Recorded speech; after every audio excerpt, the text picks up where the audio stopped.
Sur ce plateau, à juste titre d'ailleurs, mais il y a aussi l'importance de la télévision. Alors on va voir avec Anne-Elisabeth que pour la télé c'est plus compliqué. La télévision tunisienne qui a vécu 25 ans de censure, elle a du mal à faire sa révolution, à apprendre à travailler librement, mais elle essaye de se donner les moyens. Il y a eu un nouveau président de l'audiovisuel tunisien qui a été nommé dans la foulée de la révolution, et lui il a déjà fait un constat, c'est que la liberté d'informer c'est bien, encore faut-il avoir les moyens techniques, les moyens financiers de l'exercer.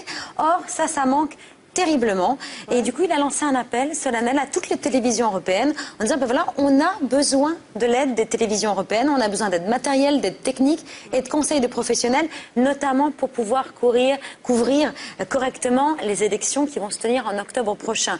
Et la France, entre autres, a répondu à cet appel à l'aide. Il y a quelques jours, à Paris, c'est le patron de France Télévisions qui a annoncé officiellement la livraison en Tunisie de palettes de matériel. Alors, on a livré des caméras, des valises de montage, des magnétoscopes, des moniteurs. Et ça, c'est pour équiper notamment les stations régionales de la télévision tunisienne, parce que pour l'instant, en région, c'est quasiment dépourvu d'informations, notamment dans les villes de Sidi Bouzid et de Kasserine, où ont éclaté les premiers événements. Écoutez Rémi Flemelin, le patron de France Télévisions, qui nous explique les raisons de son engagement. C'est d'abord du matériel qu'on a envoyé très vite, puisque sont arrivées des caméras, des bancs de montage, toute une série de matériel technique dès la semaine dernière. Et puis de la formation, nous avons démarré, notamment avec notre filiale CFI, dès le début de la Révolution, en envoyant des formateurs sur place. Ce que nous défendons, c'est une télévision de service public, indépendante, qui joue le rôle de lien social. Et c'est vrai qu'en Tunisie, il n'avait pas l'habitude de cela. Et qu'aujourd'hui, au moment où la situation est instable et difficile, il faut faire l'apprentissage de cette liberté de ton. Et cet apprentissage est dur à faire parce que les Tunisiens n'ont pas l'habitude d'une télévision libre. Alors qu'est-ce qu'on en pense du côté de la télévision Ils sont contents, mais ils disent ça suffira pas. Ouais. C'est-à-dire que là, vraiment, les besoins sont énormes. Oui, je pense que le problème est plus profond que ça. C'est un problème de mentalité. Ah oui. C'est un problème de structure ici.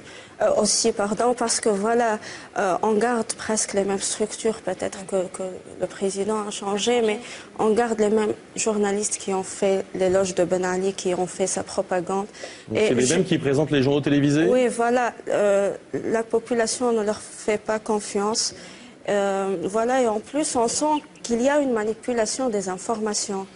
Il y a eu beaucoup des événements qui se sont passés à la capitale même, et la télévision tunisienne n'a pas couvert pour d'autres raisons autres que les raisons techniques. Ouais. Voilà. Alors, il faut quand même que vous nous disiez maintenant comment ça se passe aujourd'hui. Vous nous avez parlé tout à l'heure de votre immense joie le 14 janvier dernier. Est-ce que vous êtes toujours aussi heureuse aujourd'hui, ou est-ce que vous déchantez? Je suis heureuse parce qu'il est parti, ça c'est un premier pas, mais le plus dur reste à faire, je pense. On est dans une situation, plutôt dans une période transitoire. C'est vrai que la tête de la dictature est partie, mais tout le système reste là. Et on peut sentir ça en Tunisie. Au niveau de la justice, au niveau des médias aussi, et la présence de la police politique qui continue à faire son travail. Voilà. Comment est-ce que vous suivez les événements qui se déroulent dans les autres pays du monde arabe? Je pense à la Syrie, au Yémen, où la répression est absolument terrible et où les pouvoirs tiennent. Oui, je suis bien sûr sur les chaînes télévision internationales, mais je suis en contact avec des blogueurs et cyberactivistes, des Libyens, des Syriens. Je connais une seule blogueuse du Yémen. Voilà, j'essaye de suivre. Ouais. Ah, on dit que le printemps arabe est fini, Nicolas. C'est ce qu'indiquent certains experts. En fait, il y a deux thèses qui s'affrontent. Certains disent, c'est pas les dominos, comme on croyait que tous les pays arabes toutes les dictatures allaient tomber. Donc certains disent, c'est simplement une phase de digestion, un moment de respiration. Et d'autres disent au contraire, c'est fini, la révolution arabe. C'est la thèse de Shadi Hamid dans un article de Mediapart, notamment, où il dit, voilà, les dictateurs ont compris, il suffit de tenir, et puis au fond, la révolution s'essouffle, et au prix d'un certain nombre de vies, mais voilà, ça tient quand même. Et puis d'un autre côté, il y a une certaine déception qui peut apparaître sur le terrain. Vous vous souvenez que Thierry Dagiral avait rencontré quelques désillusionnés qui ont préféré fuir la Tunisie. On revoit ça rapidement.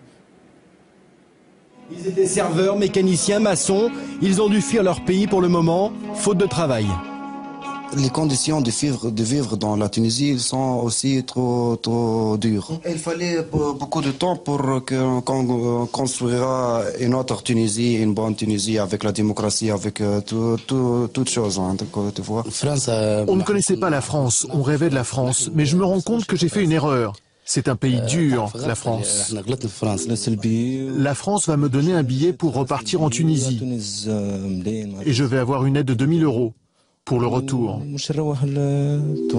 Et il y a ceux qui veulent rester en France, c'est la majorité. Je me sens bien ici. Je veux trouver un travail ici.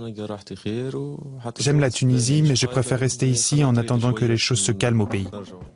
Alors ceux qui ont quitté la Tunisie, ils ont eu tort? Bien sûr qu'ils ont eu tort. Ils ont subi la dictature pendant 23 ans. Ils sont restés en Tunisie. Maintenant qu'on a une chance pour avoir une Tunisie où tous les Tunisiens sont libres de s'exprimer, où on a la chance de construire notre pays, ils partent. Oui, c'est une très grande... Vous ne les comprenez pas? Non, je ne les comprends pas, mais je ne comprends pas aussi la position du gouvernement français par rapport à ça. Faire tout un plat à cause de quelques milliers de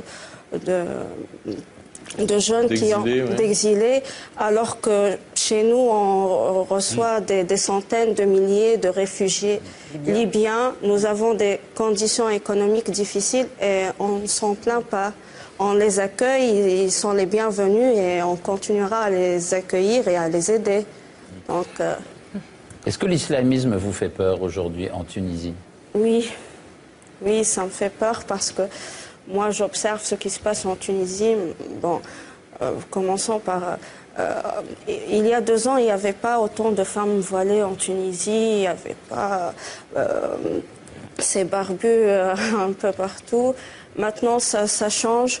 En plus, je vois que les partis islamistes travaillent beaucoup, essaient d'acheter des voix, moi je dirais, acheter des voix. Ils travaillent sur le côté social, ils aident les gens.